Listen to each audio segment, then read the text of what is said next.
You're listening to Living Outside the Box. This is your host, Lance Bowman. Today we're joined by Derek P. Gilbert.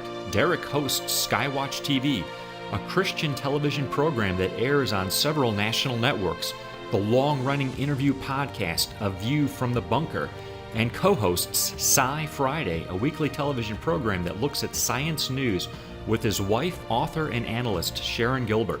Hi, Derek. Thanks for being with us today. How are you doing? I'm doing well. It's my honor to be here. Thank you. Hey, thanks. It's our honor to have you. So let's jump right in. Obviously, lots of exciting, big stuff happening with the Trump presidency. One thing that is very unique that really stands out, have you ever seen so much vile contempt and hatred from the left towards a presidency before? It's absolutely irrational, and that supports my theory that we're dealing with something that's more than natural here. We're dealing with something that's supernatural because it doesn't explain it. You've got groups that normally, if this were a rational world, would be at each other's throats. The Democratic Party ready to elect a Muslim man, Representative Ellison from Minnesota, as the chair of the party. But the Democratic Party is also the party of the LGBT movement.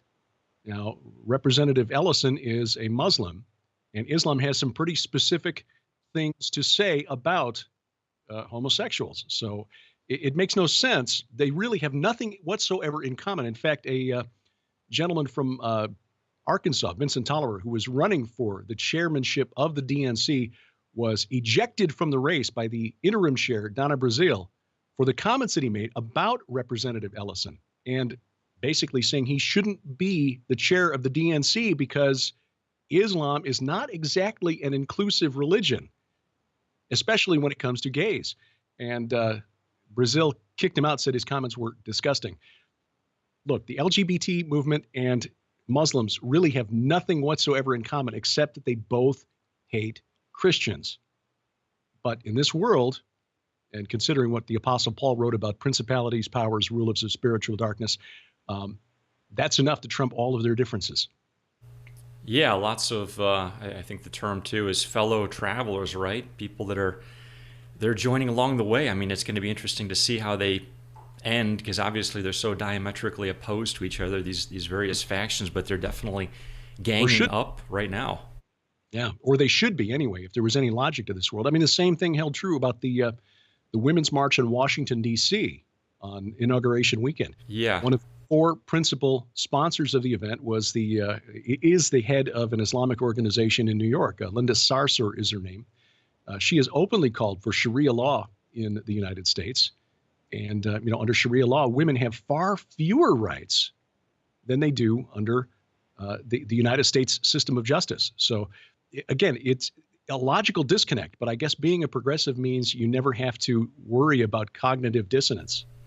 Yeah, it's crazy, so much hypocrisy, and you'd think that the leftists, boots on the ground, the useful idiots, would at some point wake up and realize that they're just tools in this big game, but I guess history shows they never really do. They just keep being tools.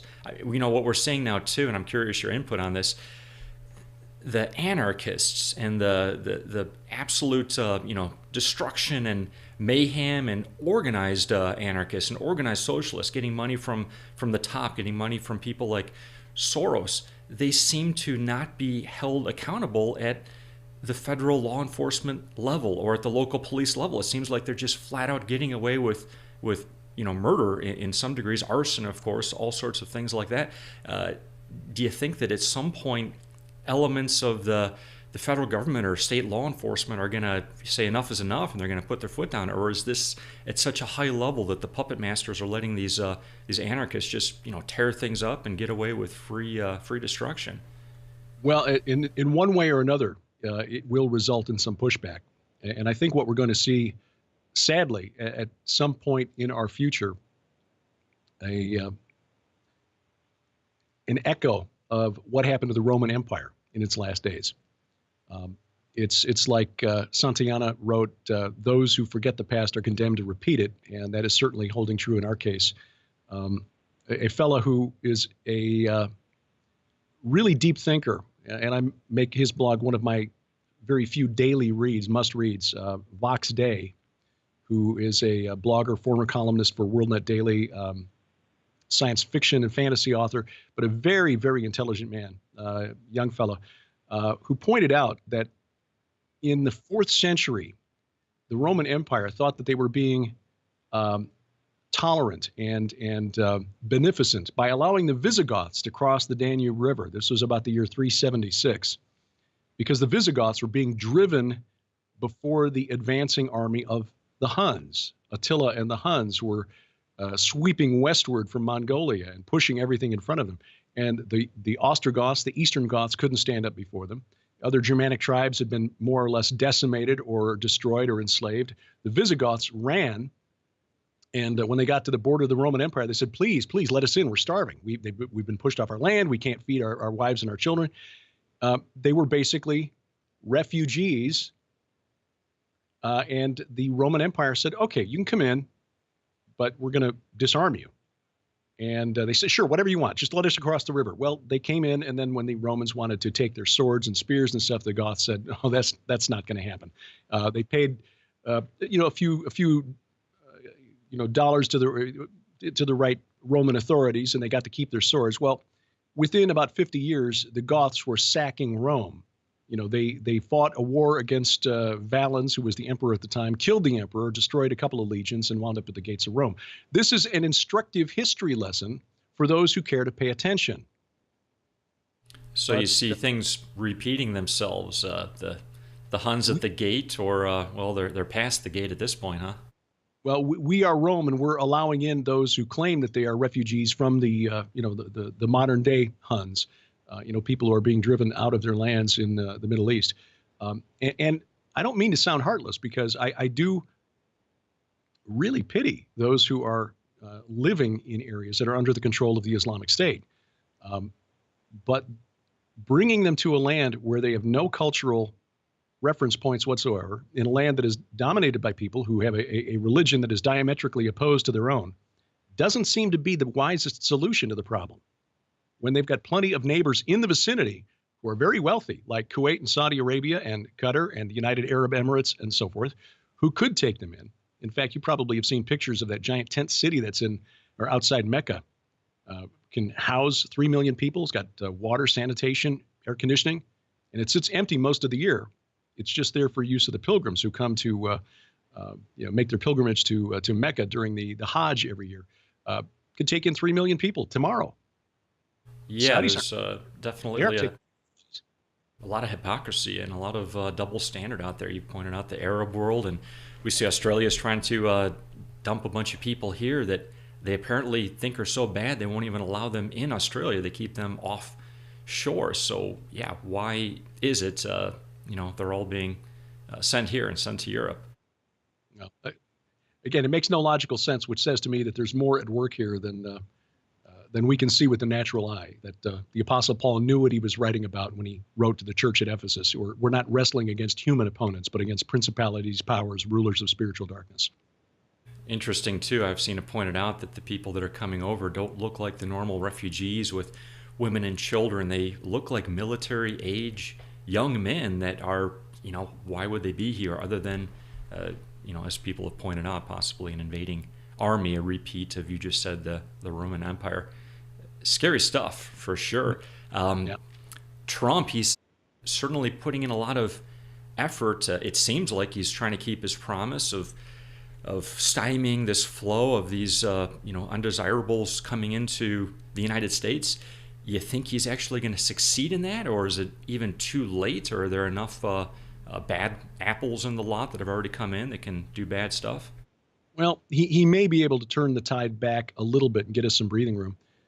I've read that some analysts think his executive order, if it's implemented, could maybe make as many as 8 million people eligible for deportation. But it's not even really the risk of, or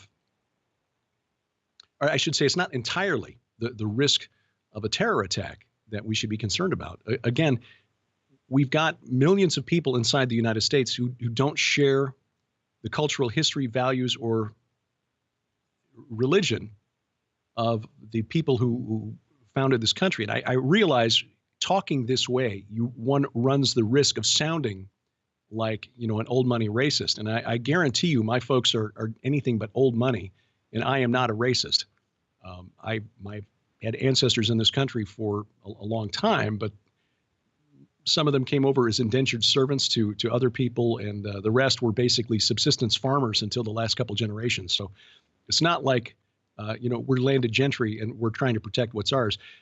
But history again shows us that it's a very simple formula.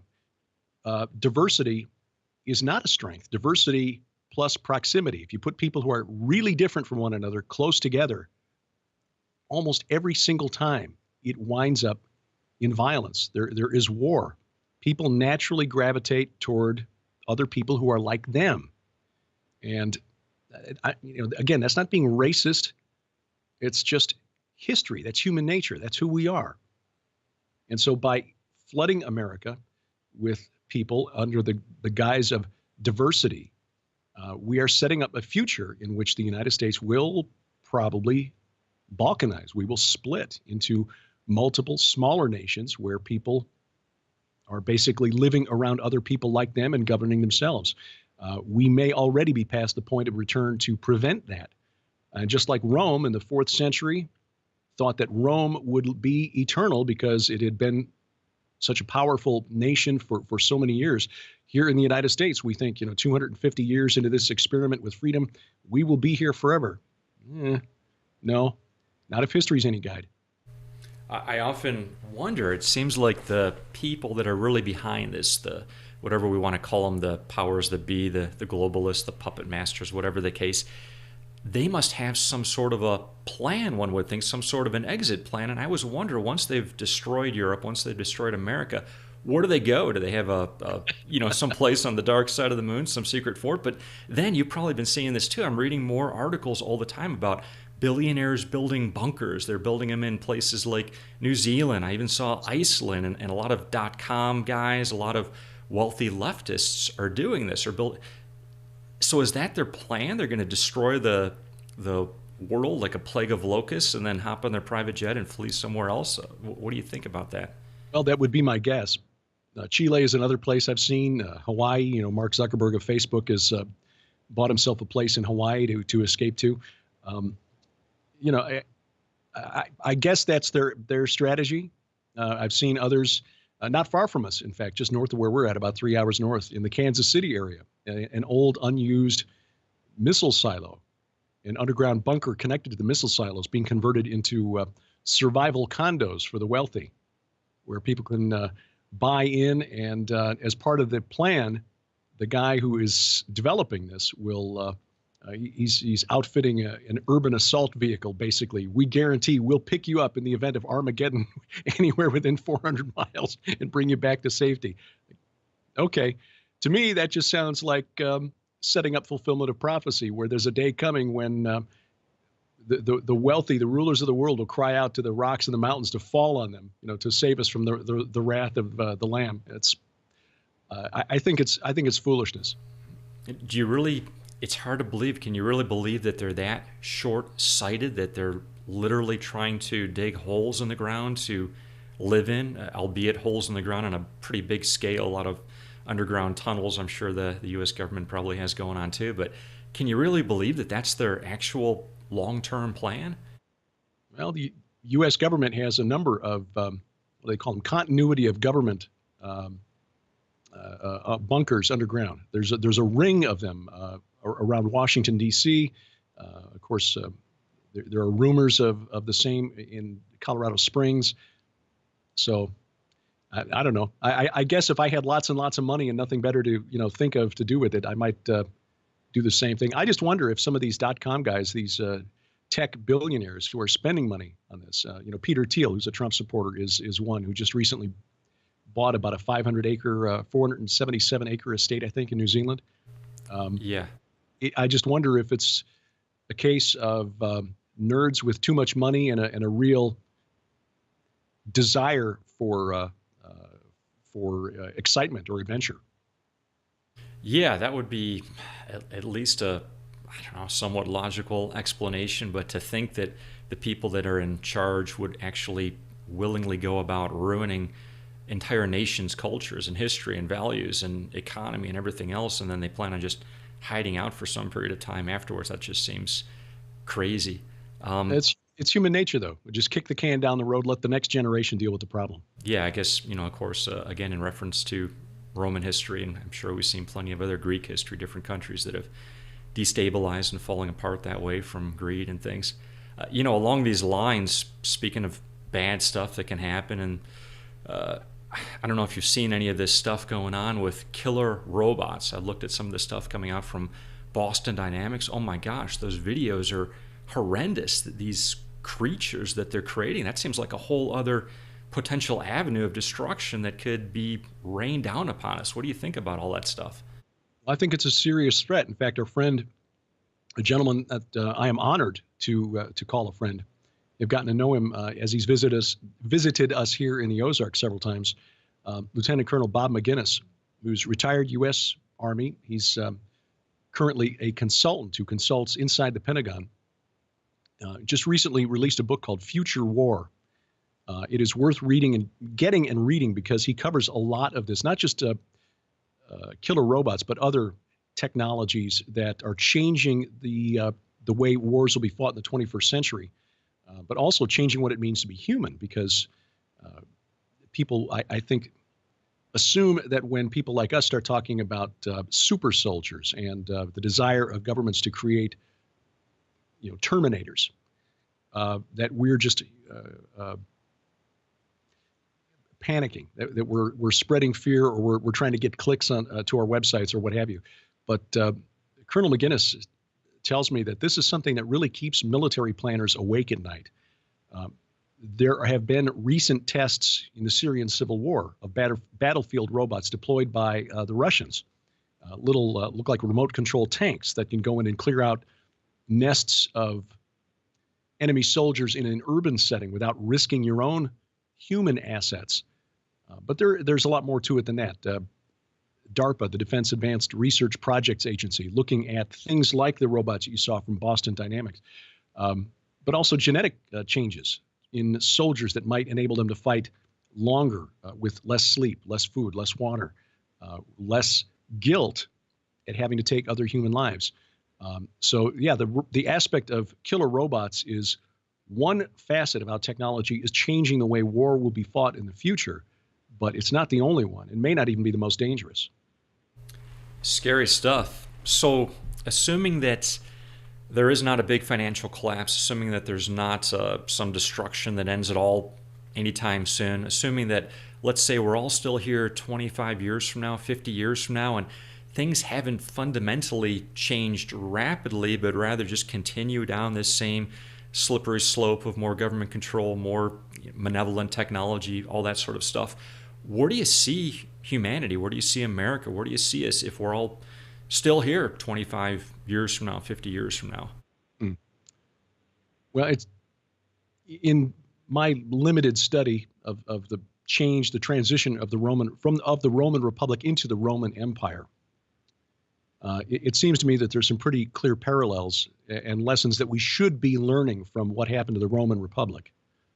And right now, if I had to pick a time period in the history of Rome that matches where we are as the United States, I would say we're pretty close to the time of Julius Caesar.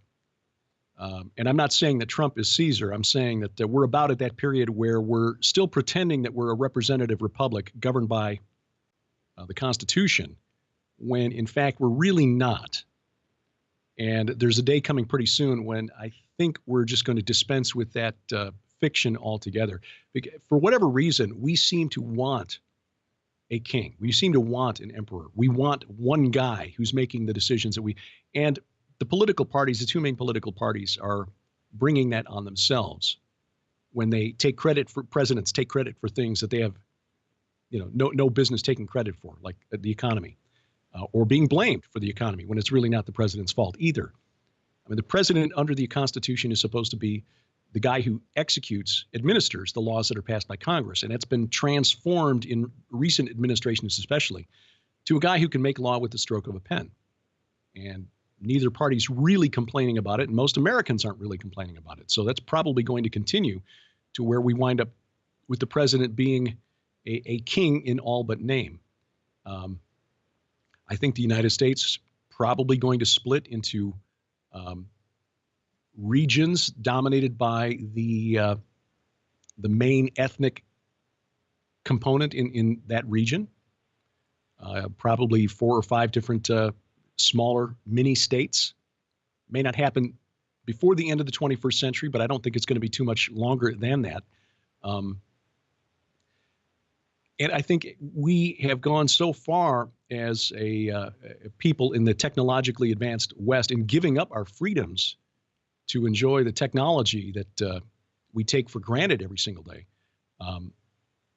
I think our children, our grandchildren, will think that they will never really grasp the concept of freedom as it was understood by the framers of the Constitution. We are already, I think, we're very close to living in George Orwell's 1984. I just did a story today on SkyWatchTV about the third television manufacturer that I'm aware of that has had to publicly admit that, yeah, our smart TVs are actually spying on you. This is Vizio. They're having to pay out something like $22 million in a settlement because they were collecting viewing data over their smart TVs. But LGs have also been nailed for that. And then last year, you probably know Samsung, in its privacy statements, privacy disclosure, had to warn viewers of their voice recognition enabled televisions that anything you say within, range of the television might be collected and sent to a third party.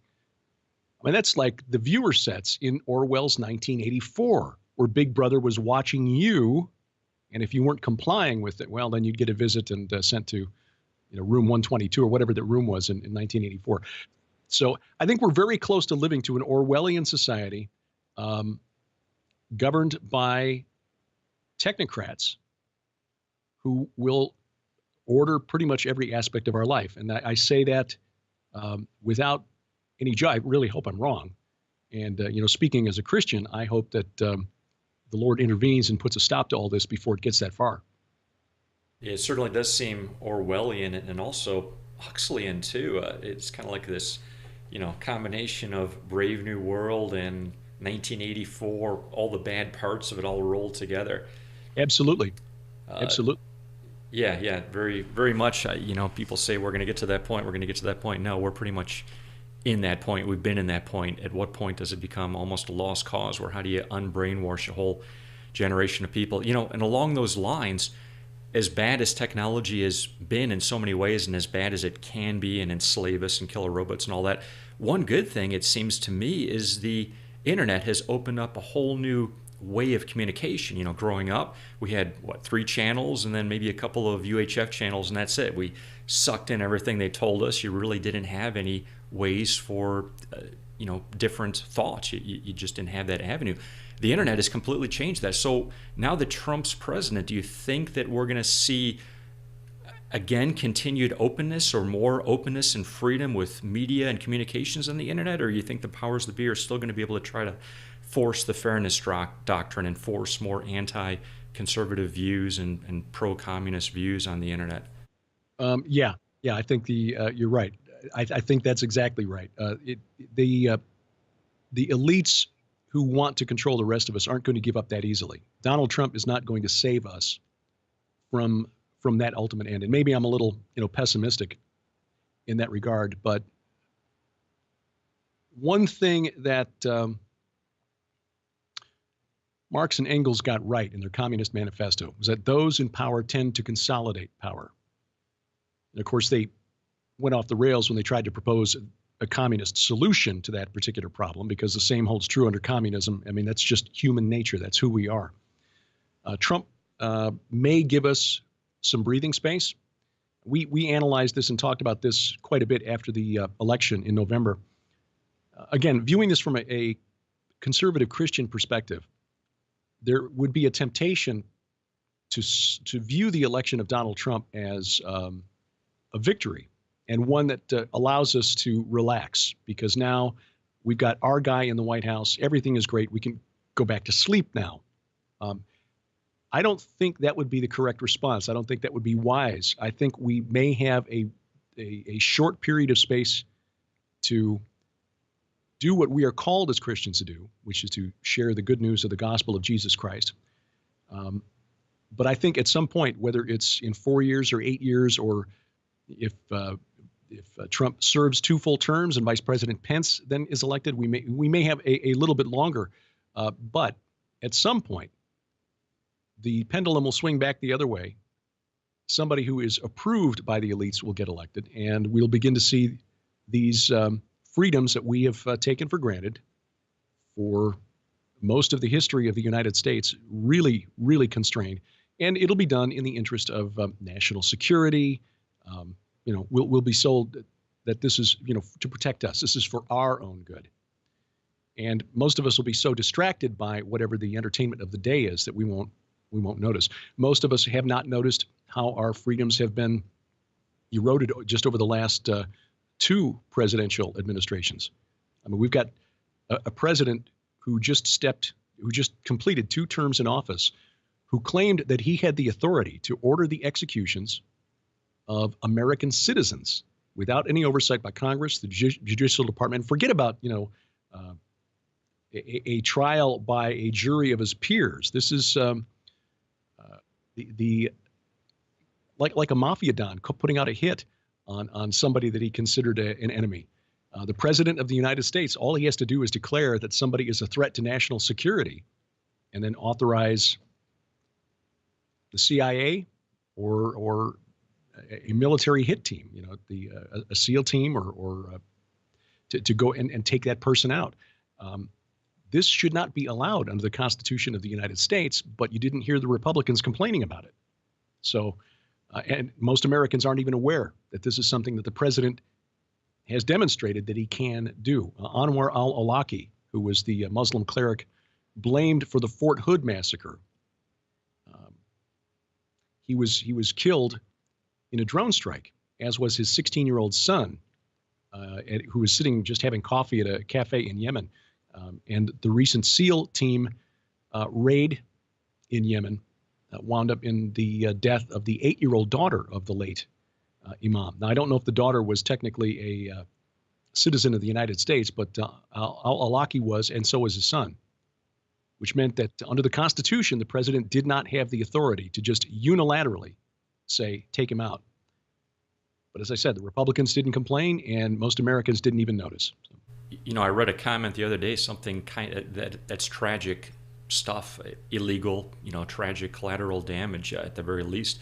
I read a comment the other day by Trump. He was, I can't remember, he was in an interview, and he was being put down because he said some encouraging things about Putin and hoping to have a good relationship. And it was said that Putin's a killer, and Trump made this comment, and I'm going to try to paraphrase it, that yes, but you don't think we have killers amongst us. He was actually acknowledging the fact that there are bad people in America that have done bad things. And I thought, well, that's encouraging that he's actually acknowledging that. Hopefully we're not going to see such unilateral drone strikes and what effectively is murder of some innocent people on the other side of the world.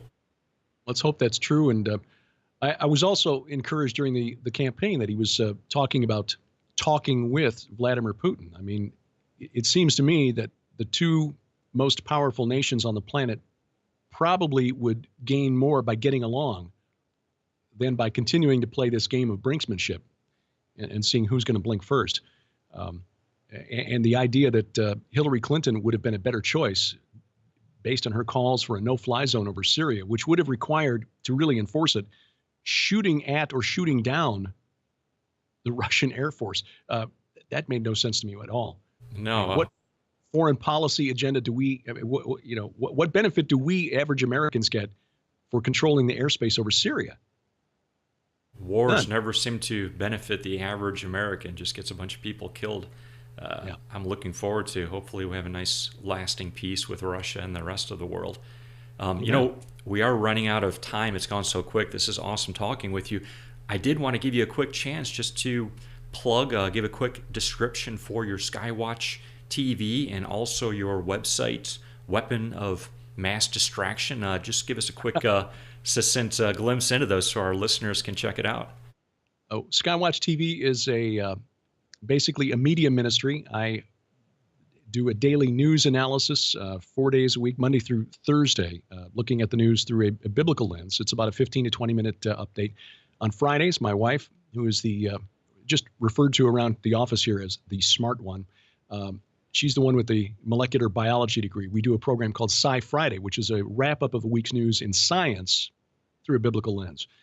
We have a weekly program that's distributed around the country on a number of different Christian television networks, but it's also available through Roku, as are the daily news updates, and another program, which you probably can't hear, but they're recording it through the wall to my right, called Into the Multiverse. A young man named Josh Peck, who's written a fascinating book called Quantum Creation, which is a look at quantum physics, stuff that was the wall that I hit in college, was physics.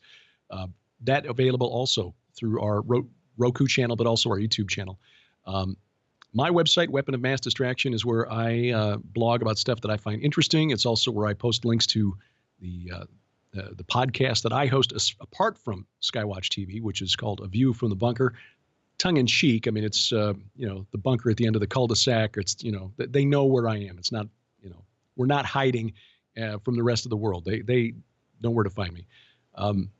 And it's also where I've got links to the forthcoming book, which will be out in about a month, that I've just completed, just turned in the final changes. In fact, at about 5:30 this morning, called The Great Inception, Satan's Psyops from Eden to Armageddon, which is just a review of various incidents in the book showing that the gods, small g gods of the ancient world, were real and they've never really gone away.